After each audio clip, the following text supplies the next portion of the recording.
Hello, good morning. It's, let's see, October? Really?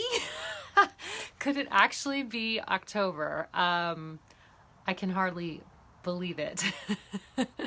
So I'm sitting here on my porch. I always try to do something, be in a different spot for you guys. So the only reason why I'm on my porch this morning is because, do you see that beautiful little pumpkin right there? I grew that pumpkin. So I'm just very proud, and I haven't really gotten to show off my pumpkin. So this was a volunteer vine that came out, and it only produced one pumpkin. I don't know how, but this is my beautiful little pumpkin, and I must say, it's so perfect. Is that crazy? So I got one pumpkin off my vine. It is sitting on my porch, and the reason why I'm so excited about it, my daughter and I, what was it, Sunday night, we decorated for fall, and that was fun. Fall is my favorite season, especially here on the Central Coast, because fall is kind of like summer because it's warmer, although it's super cold and foggy today, and I'm in a sweater with a blanket on my porch. But yes, and my favorite color is orange. So like I have orange all over my house all year long. And so fall is just like an excuse to bring like nature inside. I have like leaves that I collected on a run on my table, and you know, stuff like that. I'm pretty low key. I'm not really into like the Halloween decorations. It's more just like the pumpkins and the you know, leaves, and I have some of those like wheat, I don't know what they're called, kind of like wheat stalks, like stuff like that. Anyway, yeah, so there we go. Thank you so much for, oh my gosh. Okay, so look at all of you guys showing up. I just saw a message from Courtney, and she said that Hannah and her are going to South Dakota in November. I'm so excited that you're coming. So in my newsletter, I did give you guys a little news about being in South Dakota, and that they had a few spots left, and it looks like a couple of you guys are coming. So I'm so excited. It's going to be great. My daughter's coming with me. Reagan, she's almost 14, and my mom is flying in from Texas too. So it's going to be like 3 generations there, which is super fun. And yeah, it looks like a couple of you guys are coming. So this is so fun that you guys are all here. Thank you so much. And you know, I was just thinking, October always brings I love October. But October also brings some memories that are hard. And I hope you guys know that like not every story in the pages of my book are happy ones. And October was like the beginning of just a really hard time in my life 5 years ago. Yeah, it just started with just like crazy headaches and forgetfulness, and like a dark black cloud kind of covering my life and my perspective. And then what came was a diagnosis. And you know, brain tumor is never really a good one. You know, it was the beginning of October 5 years ago when I went into my doctor and I said, I'm having these terrible, terrible headaches. Something's really wrong. And these were her words. I have people that come in every day complaining of headaches, and they think that they have a brain tumor. And 99.9% do not have a brain tumor. So we are not going to assume that you have a brain tumor. And I was like, I don't think I have a brain tumor. That's fine. I was the 0.1% that actually had a brain tumor. And let's see, about 6 weeks later was when she called and told me, you in fact do have a brain tumor. And I'm so sorry that I didn't take you more seriously. All good. She's great. But October can be one of those months where I just remember, you know? Yeah. So after the news, after I got my news, I had a choice to make. It's big. It's all encompassing. And you're sitting here thinking, how am I going to get through this? Like, how's my family going to get through this? How am I going to go on? What's this going to do? And I had a choice to make. The choice was trust God, or just kind of go crazy worrying about what might happen.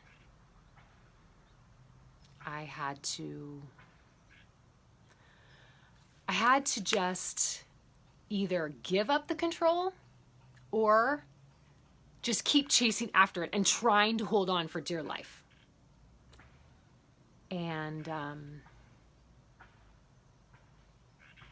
I think you guys all know what I chose to do. I chose to just say, I give up. This is too big for me, and I can't carry this. And I just said, God, why don't you just take it from here? And you know, the most amazing thing happens when you open up your hands and you surrender all the fear turns to joy. Not right away, but eventually it does. It's hard to even think about it. My worst possible experience, it's hard to say, but became my best, most life-altering blessing. I'm not sure how that works, but it happened. Okay, I know I'm getting a little serious here. So we're going to read the next chapter, and we get to talk about Doctor's Lady, which I love this episode from season 1, episode 17. This is when Doc Baker falls in love with the young Kate, Mrs. Olson's niece, I believe, niece. And don't you love how Doc Baker just like comes alive? Like seems like this old, tired man, and he just transforms before the screen into this young, vibrant, like in love man who has like a whole new bounce in his step, right? He is young again because he is in love. There we go. The chapter is called Flying High. It's chapter 5. And Doc Baker says, for the first time in my life, I feel alive. All right. Love has a way of igniting new life in us. It makes us smile so big that our cheeks hurt, and the joy inside feels as if it might burst out through our skin. It's as if we're flying among the clouds. Walnut Grove's Dr. Baker had this experience when he met Kate. She was young and full of life. He didn't know what she saw in him, but she loved him, and that gave Dr. Baker a feeling he'd never experienced. A few years ago, I felt the same way when I opened my eyes after brain surgery. I emerged from that experience with a new story of God's abundant faithfulness and goodness. Energy bubbled out of me that a 7-year-old boy couldn't match. Boisterous, animated words tumbled out of my mouth, dripping with hope. And even as the painkillers wore off, the joy did not fade. I knew after surviving this surgery that God had given me a story of his outrageous love, a story I can't help but share. It's too glorious not to. I believe Jesus wants us to live with an excitement for life, the way Doc Baker was changed because of his love for Kate.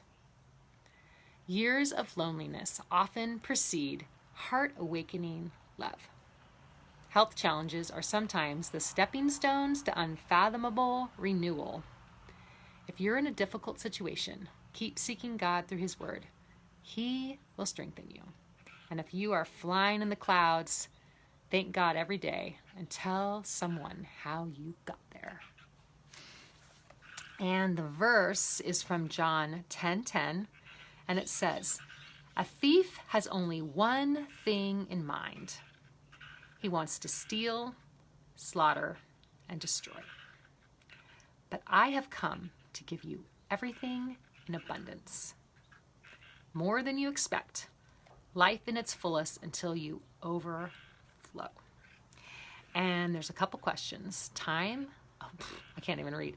Think of a time when you felt a new excitement for life. What sparked the change? How can you take a step toward feeling alive today? So after my surgery, I kind of stopped pretending to be someone else. I took a hint and I embraced the person who God was making me to be. I didn't really know who that was. I didn't really know who I was. And you know, it's funny because back then, I probably would have never gone on a live video and talked about silly things with you every week. Like, I just was not that brave. There's no way that I would have written a book and put all these stories in here that are just like so personal and so like exposing of my faults and my like inner beliefs. I probably would have never done that. I'd never go up on stage and share my faith. There's no way. But brain surgery was a new beginning for me. And I don't know how that works. I'm not sure how that works for you. But I do know that sometimes we're in the midst of a hard week or a hard month or a hard year, and we just think, wow, this is just too much. I'm not sure if I'm going to make it out, like, okay, or alive. Sometimes we just have to believe that God can make new things out of the worst possible scenarios. I don't know about you, if you're having a hard week or hard month or a hard year. It could be really easy to have a hard year. We've got COVID happening. We've got an election coming up. These are stressful times. There's a lot to worry about. A lot to worry about. Yeah. I just want to encourage you that your hardest times could be the beginning of a new life for you.